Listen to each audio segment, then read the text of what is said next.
Hi everyone, it's Asuka here. In this video, I'll be showing you how to use nail foams to lengthen nails. This is a technique where you attach a sticker to your finger, apply gel to achieve the desired length, and then extend your nails. There are different ways to achieve varying lengths, but in nail salons, this method is so widely used that once you get used to it, it's often considered the quickest option. At the end of the video, we also go over the materials used, so be sure to watch until the end. Okay, let's get started. This is the nail foam I'll be using this time. Even though the result of lengthened nails remains the same, there are different ways to achieve it. One way is to use nail tips like I demonstrated in a previous video. And another way is to use nail foams like this by fitting them onto your fingers, applying gel on top, and letting it solidify to achieve the desired length. In nail salons, it's common to use these nail foams for the lengthening process. However, this method can be challenging for beginners due to the advanced skills required, such as applying the foam, placing the gel, and mastering filing techniques. But I think it's important for everyone to find a method that feels most comfortable for them. So I hope you can see this as one of the options available. First, let's prepare the natural nails before starting the lengthening process. Use a ceramic pusher to gently remove the thin skin like loose cuticle by rubbing it in circular motions at the base of the nail.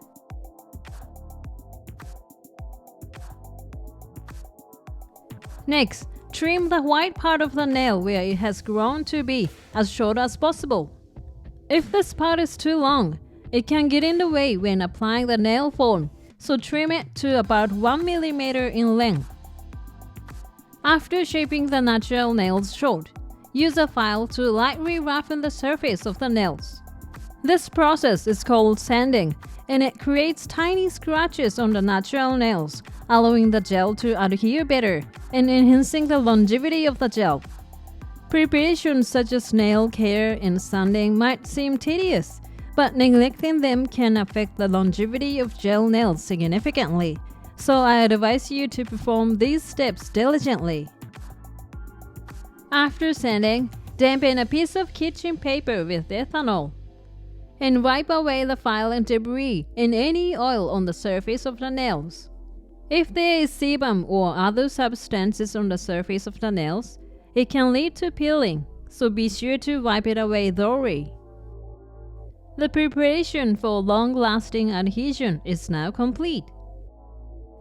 Next, let's prepare the nail foams. Separate one piece from the dotted line to use.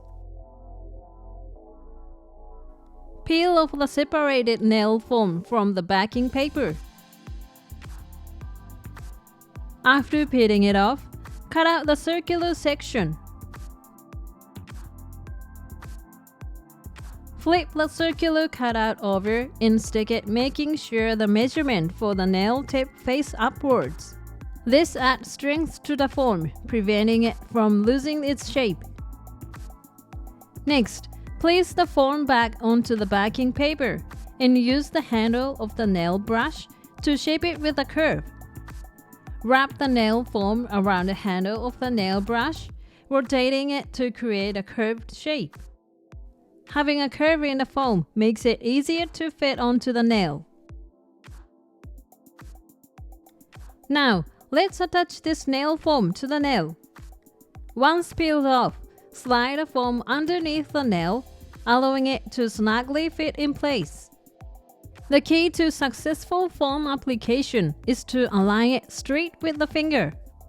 Attach it so that the line of the finger's bone aligns straight with the foam. Also, stick the tip of the nail foam like this and fold the part where the foam is attached. This prevents this part from peeling off while applying gel nails. Stick the tip of the nail foam together to create a tapering effect at the nail tip. Creating this tapered shape ensures that after removing the foam, A beautiful C-curve is formed which enhances the strength of the nail. A common mistake when applying the foam occurs right here. It's crucial for the foam to be securely inserted here. This section known as the stress point where the nail separates from the skin. If you apply the gel like this part will be floating, and gel may leak from this gap to the under part of the nail. The stress point is the most critical area when it comes to the nail extensions, and in most cases, chipping or breaking occurs from this point. When pressure is applied to the nail, it bends along this stress point. Therefore, by thoroughly covering it with gel, you can create a strong nail. If the foam doesn't extend up to this stress point, the nails may become brittle and prone to breaking easily. So in this situation, remove the foam, then use scissors to cut. And align the shape of this part of the nail with the corresponding part of the foam. Start by positioning the foam and checking the width of the nail. Then use the measurements on the foam as a reference to remember where to cut before cutting. When cutting the foam, it's easier to use scissors with curved blades, like eyebrow scissors. If you feel uneasy about cutting without guidance, it's okay to mark it with a pen before cutting. When using a pen, ink may transfer to the gel, so make sure you wipe it off with ethanol before applying the gel. Now, insert the cut foam onto the finger to match the shape of the nail. Press the lower part of the foam firmly together, folding it over to prevent the nail tip from peeling off. By cutting the foam to match the nail shape, we can now insert the foam all the way up to the stress point. There are other points to consider when attaching the foam too. When attaching the foam, ensure that the finger and the foam are in a straight line when viewed from the side. Here, the foam is hanging too low compared to the finger, while this one, on the other hand, is elevated too much. However, it's worth mentioning that for upturned or downturned nails, there's a technique to adjust it by raising or lowering the foam, but I plan to cover this in a separate video. If the foam is too high or too low, there are notches in this part of the foam. Adjust by cutting here to tighten or loosen it as needed. If you do need to adjust, make sure there's no gap between the nail and the foam. Now, the correct application of the foam to create strong nails is complete. Now, let's move on to applying a base coat on the natural nail side. While moving the brush up and down in small strokes, apply the base coat, rubbing it into the sanded scratches. This ensures that the gel adheres well to the natural nail, creating a long-lasting application. Once you finish applying the base coat to the entire natural nail, cure it. Next, prepare the builder gel. Before applying the gel, decide how long you want the nails to be. Each black square on the foam is roughly 3 mm. Use this as a guide to decide on the length. Now, apply the gel to the part where you want to extend the length. Take gel on the brush. Apply it to the nail foam, touching only the surface of the gel. Then, slowly guide it towards the right stress point. Guide it similarly on the opposite side, ensuring that the gel covers the stress point. Also, you can apply a bit more length to the nail tip than what you decided, so that you can prevent it from becoming too short.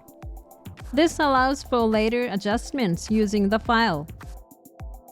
To avoid creating a step where the gel is applied, gently blend the gel towards the base of the nail, After blending it, it should look like this.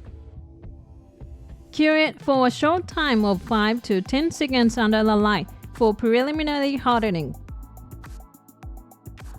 While it's not fully hardened, we'll use the form's backing to perform an essential step called pinching. Pinch the backing between your fingers, then squeeze the stress point area tightly to create a curve in the nail.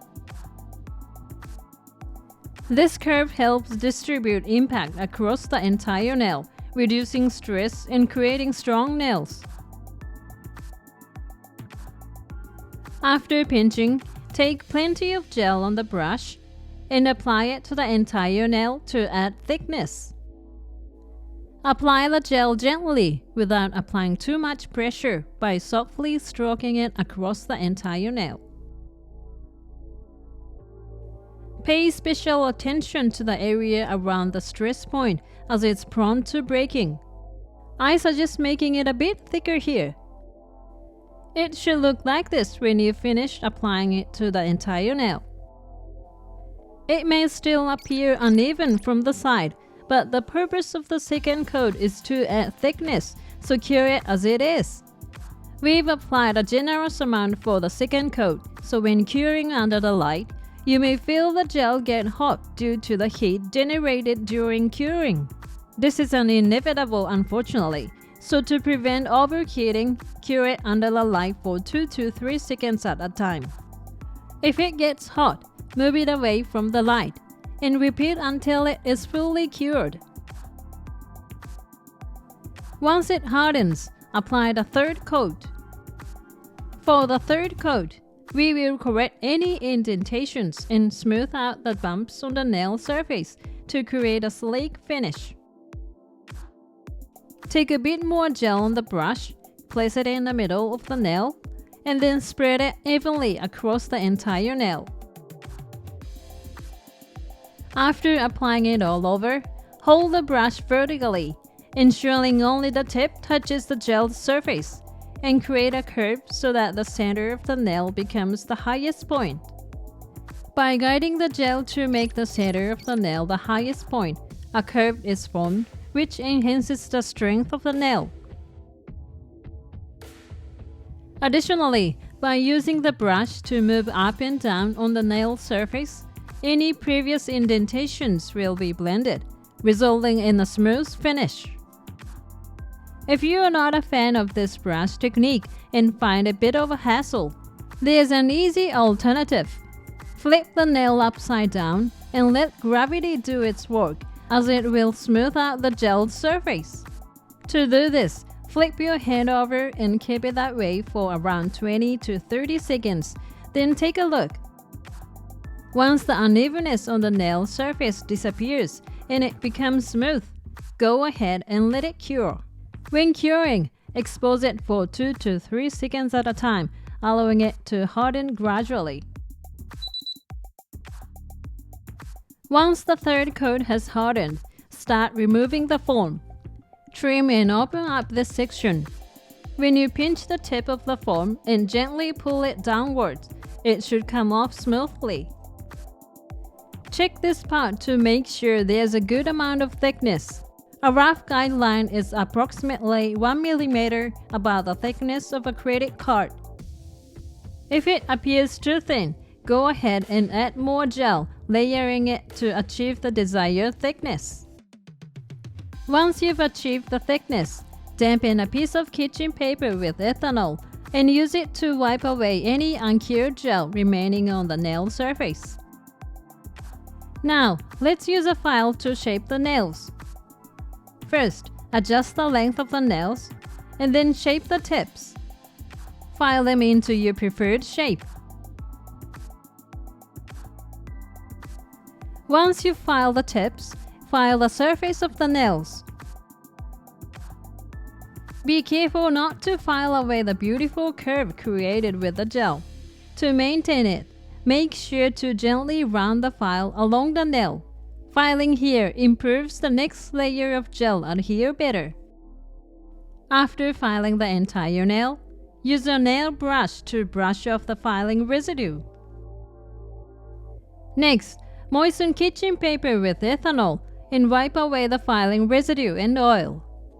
Removing the oil is an important step to improve the adhesion with the gel to be applied next, so make sure you wipe it thoroughly. We've now finished lengthening with the nail form. If you're applying color gel next, first apply a base coat before the color gel. For this video, I want to finish by applying a non-wipe top coat.